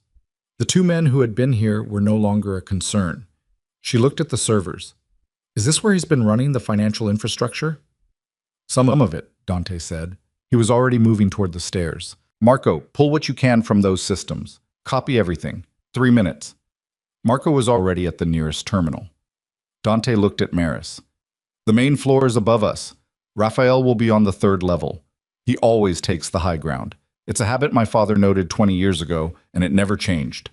He checked his weapon with the practiced efficiency of someone for whom the action had no emotional content. The 2 men I brought, they secure the stairwells. You and I go up. Just us. Just us. More people means more noise. He'll have a perimeter on the upper floors. I'd rather be small and quiet than well-armed and announced. He looked at her. Ready? She thought about the iron pipe she'd swung in the warehouse. She thought about the 7 years of very specific skills she had quietly accumulated while running a bakery and raising a child alone in a city that asked no questions. The self-defense classes she'd taken obsessively in the first 2 years. The lockpicking she'd learned from a retired locksmith who came in every morning for coffee and had taught her because she'd asked, and he was bored. The countless hours she'd spent learning how to be dangerous in ways that didn't announce themselves. She had never told anyone about any of it. There had been no one to tell. Ready, she said. The stairwell was dark, and Dante moved up it like a man who had done this kind of thing enough times that the fear had been metabolized into focus. Present but functional, fueling rather than impeding. She moved behind him and matched his pace and his silence, and did not let herself think about Owen in the moving car 4 blocks away, did not let herself think about anything except the next step and the step after it. 2nd floor. A corridor. 3 doors, all closed, light under the middle one, thin and yellow. Dante paused at it, listened, moved on. She followed. 3rd floor. The stairwell door at the 3rd floor had a light on the other side that bled through the gap at the bottom. Stronger than the floor below, more comprehensive. The sound that accompanied it was low and multiple, voices, not shouting, the controlled working murmur of people managing something active. Dante pressed his back to the wall beside the door. He looked at her. He held up 4 fingers. 4 people on the other side. She nodded. He opened the door. The room beyond was large, the full width of the building's 3rd floor, the windows on the north face boarded over. The south face covered with heavy curtains that blocked the street. The space had been organized into something that looked disturbingly like a legitimate command center. Monitors, communications equipment, 3 men at workstations, and a 4th standing at a central table with his back to the door, looking at a display she couldn't fully see from the entrance. The 4th man was Raphael Orsini. He turned before Dante reached the center of the room, which told her his perimeter was better than it looked. Some sensor, some mirror, some redundancy she hadn't spotted. He turned and he looked at Dante, and his face did something she had not expected. It did not show fear. It did not show surprise. It showed the expression of a man who has been waiting for something and has just watched it arrive on schedule. You used the drainage access, Raphael said. I wondered if you'd remember it. You left it unlocked, Dante said. I left it secured. Your man opened it in under 10 seconds. Raphael's gaze moved to Maris. It moved over her with the particular assessment she remembered from the morning he had walked into her bakery 7 years ago, cataloging, pricing, deciding. Maris, you look well. Parenthood apparently agrees with you. She said nothing. She had decided before entering the building that she would give Raphael nothing. No reaction, no engagement, nothing he could use to calibrate his approach. She was a wall. She had practiced being a wall. Where's the boy? Raphael said. Somewhere you can't reach, Dante said. That's a temporary condition. Raphael moved away from the central table, unhurried, in the direction of the east wall. He moved with his hands visible and his posture relaxed, which was more frightening than aggression would have been, because it meant he still felt he had control of the room. I want you to understand something, Dante. This isn't what you think it is. You murdered my father. The words fell into the room like dropped metal. Raphael stopped moving. Something crossed his face. Not guilt, not quite. Something more complicated. Your father, Raphael said carefully, was going to burn the organization to the ground, not metaphorically. He had made contact with federal authorities 8 months before he died. He was building a case. Everything you've spent your life inheriting, every asset, every relationship, every piece of infrastructure, he was going to hand to prosecutors in exchange for his own immunity. He paused. I preserved it, all of it, for you. Dante said nothing. His face was completely flat. The transfer he made before he died, Raphael continued. He wasn't hiding the assets to protect them. He was preparing to surrender them. I found out. I moved to stop it. The encoding, the melody, that was his failsafe, his proof of cooperation for the federal contact. A demonstration that he could deliver actionable intelligence on the organization's financial structure. Raphael's eyes moved between Dante and Maris. I've spent the past 14 months trying to decode it before the federal case could be reconstructed. Not to steal from you, to protect you. The silence in the room had a texture now. Maris felt it against her skin. She watched Dante, watched him process it, watched the specific work of a man trying to determine if what he's hearing is true or is the most sophisticated lie he's ever been told, and not being able to immediately tell the difference. Lena Voss, Dante said. You had her killed. Lena was the federal contact, Raphael said. She had been for 2 years. I can show you the communications. Another drop of metal into the room. Dante's jaw worked.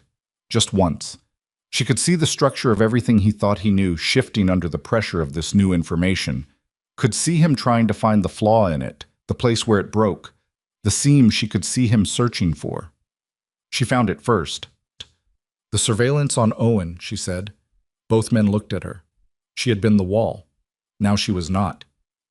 If you were trying to protect the organization, she said to Raphael, and the melody was the threat, why surveil a 7-year-old child?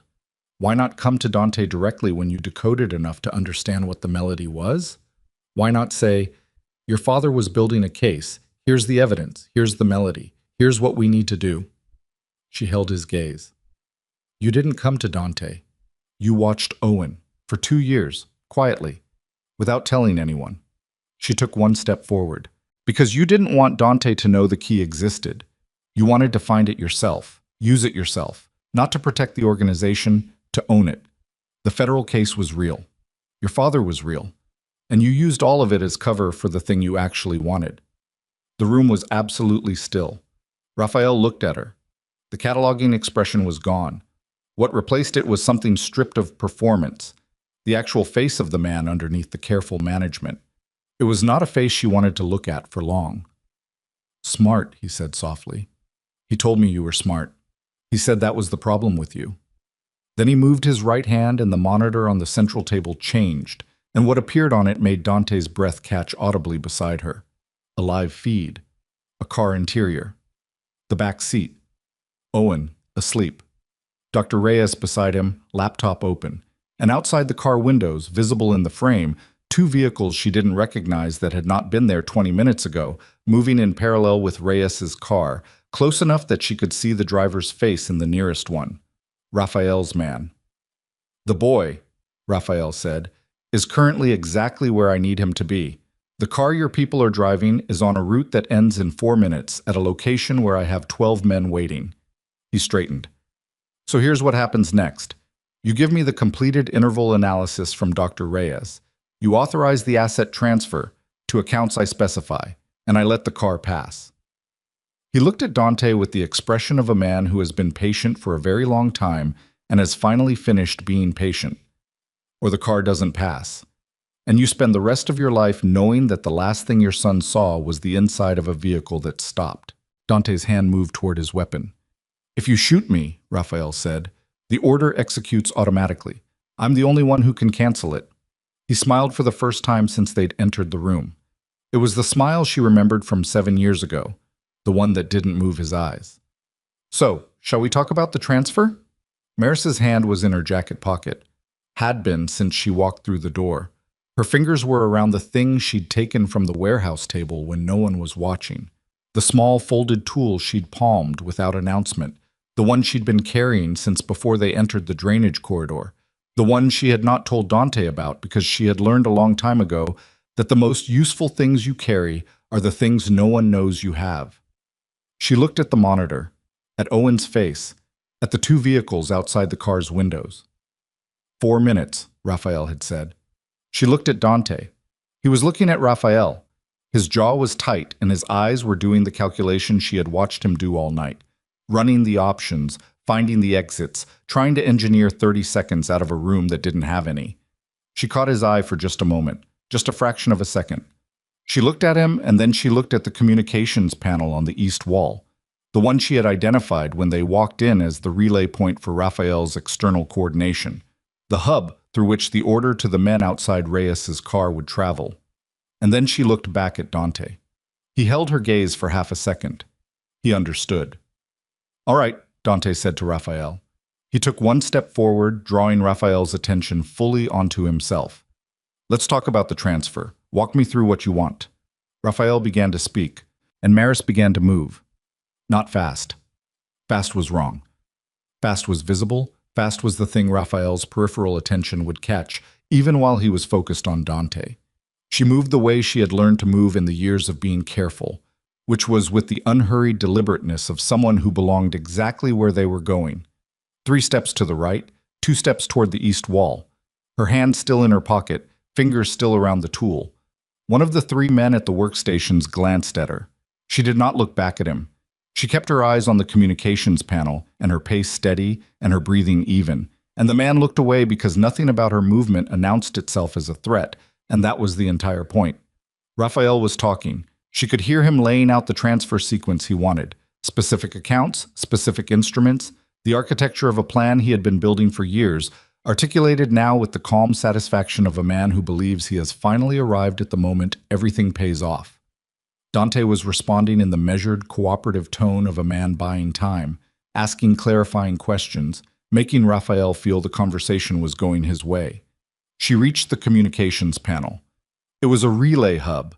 She had identified the model when they walked in, a commercial network relay with a manual override she recognized because the retired locksmith who taught her to pick locks had also, in his methodical way, taught her about security systems, about the ways buildings were wired, about the specific vulnerabilities of equipment that was built for reliability rather than resistance to physical interference. She did not need to destroy it. Destroying it would take too long and make too much noise. She needed to isolate it. Cut the outbound relay while leaving the inbound feeds active, so Raphael's monitoring screen stayed live, and he didn't immediately know. The tool in her pocket was a small flathead. She had taken it from the warehouse table, because tools were useful, and she had stopped apologizing for the habit of taking what might be useful. She opened the relay panel's access cover, 1 flathead screw, quarter turn, and looked at the internal layout, and found the outbound relay card in the 2nd slot from the left, which was where it was on every unit of this model she had ever seen, and she pulled it. 12 seconds. Start to finish. She closed the access cover and stepped back from the wall and put the relay card in her jacket pocket next to the flathead. Raphael's voice behind her. "And the property instruments can follow in the morning. I'm not unreasonable about the timeline." She turned and walked back toward the center of the room and caught Dante's eye and gave him the smallest nod she had in her inventory. He saw it. "Raphael," Dante said, and his voice had changed, the cooperative tone gone, something underneath it surfacing. "The order you just sent to the men outside that car." Raphael's eyes moved. A micro-shift, barely visible, toward the monitoring screen on the central table. "It didn't go," Dante said. The monitoring screen still showed the live feed. Owen asleep, Reyes at her laptop, the 2 parallel vehicles outside the windows. Raphael looked at the feed and then at his communication station and then at Maris. And the cataloging expression came back, but this time it was running very fast, reassessing everything in the room at once. Dante moved. The distance between them was 8 feet, and he covered it in less than 2 seconds, and Raphael was fast, faster than a man his age had any right to be. But Dante was faster, and the collision between them was not elegant.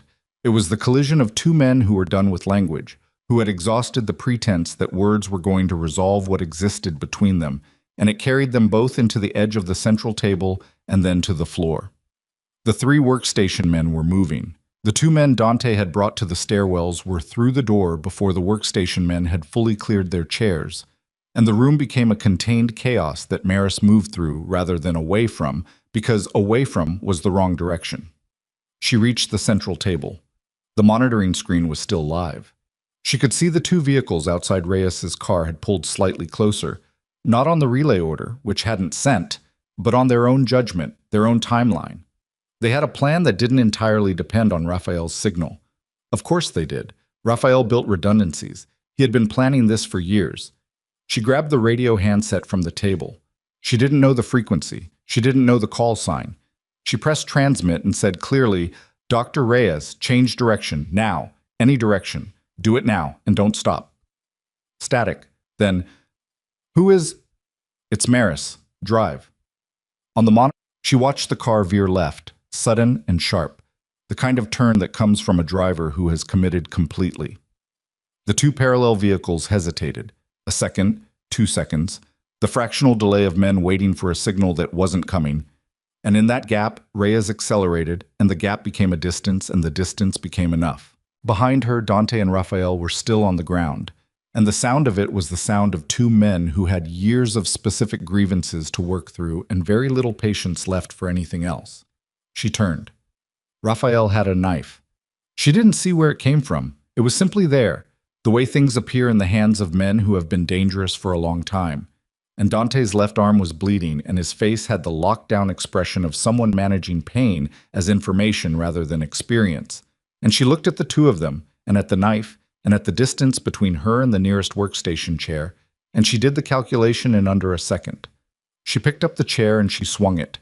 It caught Raphael across the right shoulder, the knife shoulder, and the knife skittered across the floor, and Dante got his arm around Raphael's throat from behind and held. And the room went still in the way rooms go still when the central conflict has resolved, and everyone still standing is waiting to understand what that means. Raphael stopped moving after 7 seconds, not unconscious, controlled. A man who understood the arithmetic of the current situation and was capable of accepting it temporarily while he recalculated. Dante held on for another 3 seconds anyway. Then he stood, pulling Raphael up with him, and looked at Maris over Raphael's shoulder with the expression of a man who is going to have a great deal to say later, and is filing all of it away for when later exists. His left arm was bleeding steadily. She looked at it. He shook his head slightly. Not now, not important, and she accepted that and looked at the monitoring screen instead. The car was gone from frame. Reyes had moved it out of the camera's coverage area, which meant she had moved it a significant distance, which meant Owen was farther from this building than he had been 2 minutes ago. Farther was enough for right now. Farther was everything. Marco appeared in the doorway from the stairwell, breathing hard, the laptop bag over his shoulder. He took in the room in one sweep. Reyes confirmed, "She's clear. Owen's clear." He looked at Raphael, then at the knife on the floor, then at Maris and the chair she was still holding. He didn't say anything about the chair. He was a professional. "The asset transfers," Dante said. His voice was steady despite the arm. "Initiate now." Marco pulled out his phone. Dante looked at Raphael. Raphael looked back at him with the expression of a man watching something he built for a decade begin to come apart. And whatever was in that expression, it was not what she expected. It was not rage. It was not desperation. It was almost relief. She filed that away. Whatever it meant, whatever complicated and ugly truth lived underneath Raphael Orsini's decade of methodical destruction, she was not going to understand it tonight. Tonight was not for understanding. Tonight was for the 11 minutes it took Marco's transfers to complete, and for the bleeding in Dante's arm to be dealt with, and for the moment, still 4 blocks away, still moving, still safe, when she would see Owen's face again. 11 minutes. She had been waiting 7 years. She could manage 11 minutes. The 11 minutes passed the way the worst minutes always pass. Not quickly, not slowly, but with the specific grinding texture of time that knows it is being watched. Marco stood at the folding table with his phone in one hand and his laptop open in front of him, reading transfer confirmations as they came through in batches, his voice low and steady as he called them out. Accounts cleared. Property instruments initiated. Offshore structures redirected. The financial architecture that Raphael had spent a decade trying to reach, dissolving out of his grasp in real time, confirmation by confirmation, like water finding its level through cracks he hadn't known existed. Raphael sat in a chair against the north wall with his hands zip-tied in front of him, and 2 of Dante's men standing close enough that movement was theoretical rather than practical. He watched Marco work. His face had settled into something that Maris kept returning to against her better judgment, that expression she had catalogued in the moment after Dante got his arm around his throat. Not rage, not desperation. Something that looked uncomfortably, like a man being relieved of a weight. Dante was at the window with a field dressing on his left arm that one of his men had applied with practiced efficiency, watching the street below. He had not spoken since the transfers began. He stood with his back to the room and his weight slightly favored to the right, and she could see from across the space the particular quality of his stillness. Not calm, not rest, but the stillness of a man who has been moving very hard for a very long time and has finally stopped and is now experiencing the full cost of everything the movement had been holding back. At minute 9, Marco said, "Reyes is 3 blocks out. Owen is with her." Dante turned from the window. He didn't say anything. He looked at Maris, and she looked at him, and neither of them needed to perform anything about what that information meant. At minute 11, Marco said, "Complete." The words sat in the room. Raphael closed his eyes, just for a moment. Then he opened them and looked at nothing in particular, and Maris watched him do it, and thought about the 11-year-old version of Raphael Orsini that had never existed in any story she'd been told. The origin she didn't have, the wound she couldn't see, the thing that turns a man into someone who looks at a 7-year-old child through a school gate and sees an instrument. She thought about it, and then she let it go, because understanding was not the same as forgiveness, and she was not in the business of forgiveness tonight. The car arrived on the street below 4 minutes later.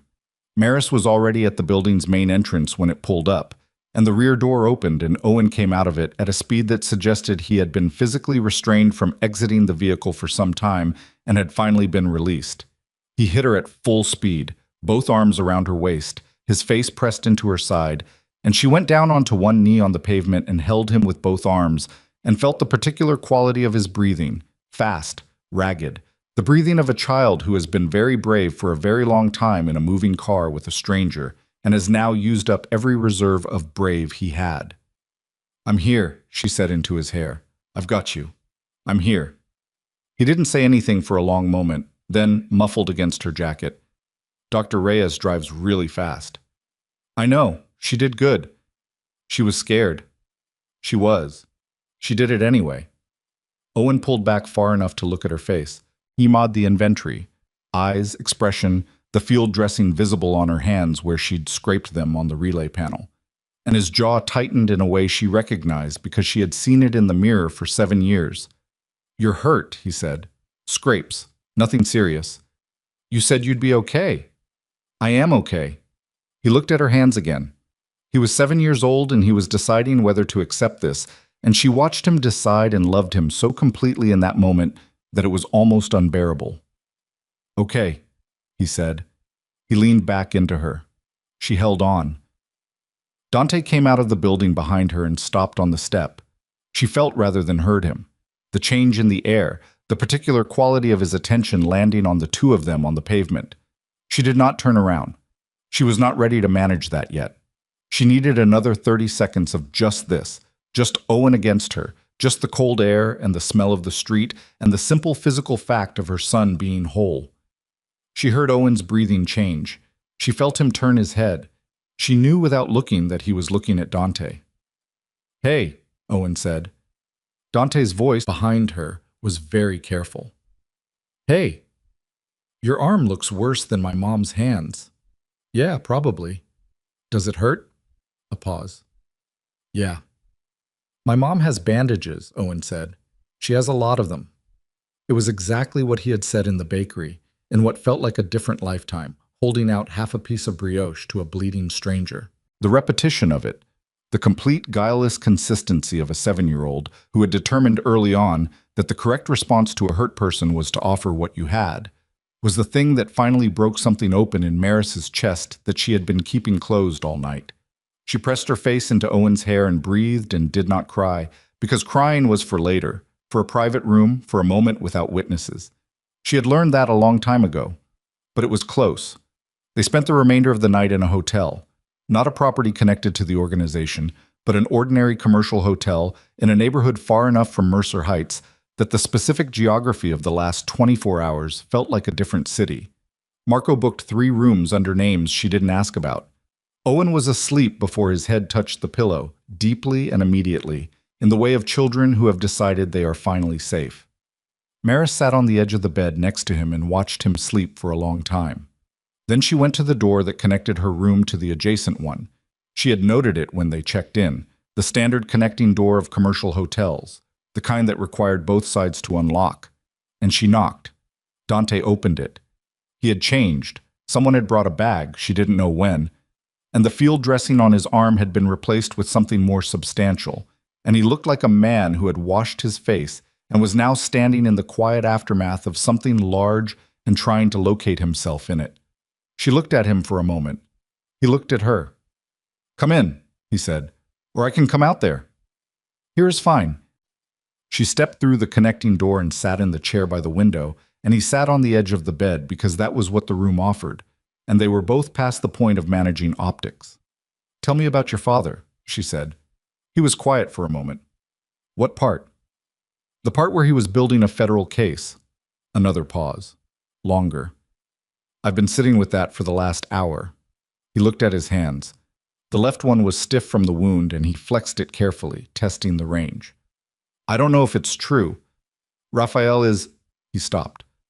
"Raphael has always understood that the most effective lies are the ones that contain the largest percentage of truth. So I don't know. What I know is that my father transferred the assets. I know he encoded them. I know he chose a method that was designed to live inside a family, inside a person he trusted." He looked up. He knew about Owen. She went still. "The melody," Dante said. "He wrote it for my mother. But the encoding, you said the variations, the two versions you developed over the years of singing it, those variations contained separate data sets. Reyes confirmed it when I called her an hour ago." He held her gaze. "The base melody encodes the primary asset locations. The first variation encodes the offshore instruments. The second variation, the one you told me you started doing when Owen was about 2, when he was old enough to respond to the changes in the melody." He paused. "The second variation encodes a name, a single name repeated through the interval structure carried in the spacing of the notes." She already knew what name. She could feel it arriving before he said it. "Owen," Dante said. "My father knew. He found out somehow. I don't know when, I don't know how, but he found out that you were alive and that Owen existed, and he put his name into the encoding. Not as a key, not as data." His voice was controlled, but the control was the kind that cost something. "As a record, evidence that he knew, that he chose to protect him by hiding the assets in something only Owen's mother could carry." He stopped. He was dying when he did this. He had been diagnosed 14 months before he died. He knew he was running out of time, and he knew Raphael was moving, and he did the only thing he could think of. She looked out the window. The city was beginning to gray at the edges, the specific pre-dawn light that she knew better than any other, because she had been meeting it at 4 in the morning for 7 years. "He trusted me," she said. "He didn't know me. He trusted that you had chosen someone worth trusting." Dante said nothing. She didn't need him to. They sat in the quiet of that for a while. Outside, a truck moved through the street below. Someone's alarm went off in a room down the hall and was silenced quickly. The city doing what cities do, continuing indifferently, while the people inside it tried to reassemble themselves. "What happens to Raphael?" she said. "He'll stand for what he did. There are federal contacts who are not compromised, real ones I've maintained separately from the organizational structure. The documentation Marco pulled from the servers tonight is enough to support multiple charges." He paused. "It'll take time. These things always take time. But he won't be in a position to reach you or Owen. I'll make certain of that." "Not just certain, permanent." "Yes, permanent." She looked at him. "And the organization." I was quiet for a long moment, the kind of quiet that has a decision inside it. "My father may have been trying to dismantle it," he said slowly. "I've spent my whole life inside it. I don't know how to evaluate that from the inside, whether it's something worth preserving in a different form or something that needs to be finished. But what I know is—" He stopped, started again. "I know that I have a son, and I know that the thing my son is going to ask me when he's old enough to ask it clearly is, what did you do with it? What did you build? And I need to be able to answer that." It was the most honest thing she had heard him say all night, which was saying something because the night had been full of honesty of the most brutal and unwelcome kind. "He's going to ask you a lot of things," she said. "I know. He asks a lot of things now. He doesn't stop." Dante looked at the connecting door, at the room beyond it, the sleeping child. Something in his face did the quiet recalibration she had been watching all night. the thing that happened every time Owen entered his awareness. What kind of things? Currently, why the sky looks different colors at different times of day, whether fish sleep, why some people are mean, why bread rises. She paused. Last week he asked me why some families only have one parent. The room was very still. What did you tell him? Dante said. I told him that families come in all configurations, and what makes a family isn't the number of people, but whether the people in it show up for each other. She looked at her hands. The scrapes from the relay panel had dried to dark lines across her knuckles. Owen carried in the first tray of sourdough from the oven and set it on the rack with the careful pride of a child who has been trusted with something hot and knows it. Perfect, Maris said. I know, he said, with the total absence of false modesty that she had given up trying to correct because it was accurate, and he knew it was accurate, and she had raised him to know the difference between arrogance and honest assessment. Dante arrived before the first customer. He always did. He came through the front door at 4:15 with his coat damp from whatever the weather was doing and went directly to the prep table and put on the apron she had started leaving on the hook beside the door without acknowledging that she was leaving it there, because some things were better established through action than discussion. Owen, who had positioned himself at the far end of the prep table with a small bowl of his own and a portion of dough.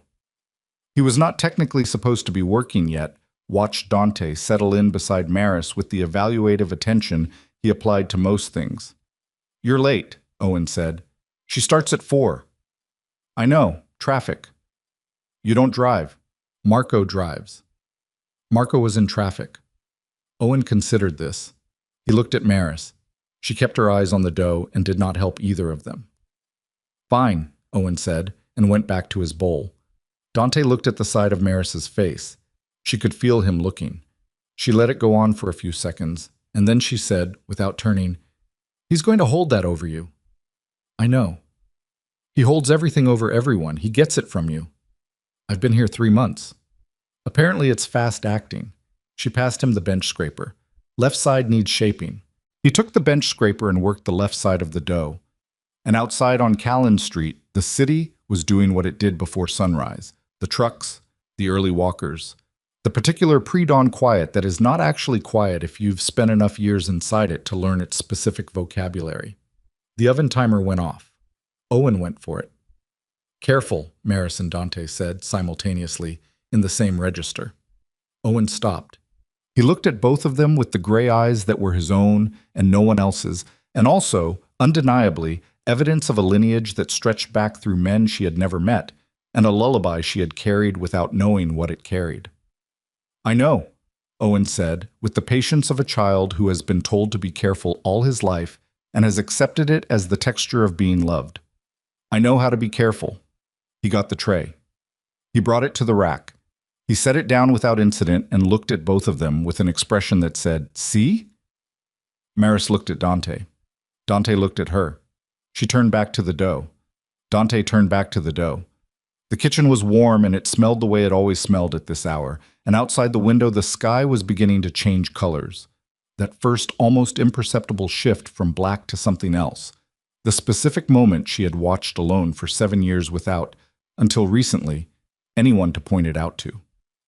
The sky's different, Owen said, looking at the window. Why does it do that? Because the light is changing, Maris said. But why does it change that color specifically? Why not just go from dark to light? Because there's a transition. Things don't just jump from one state to another. Owen thought about this.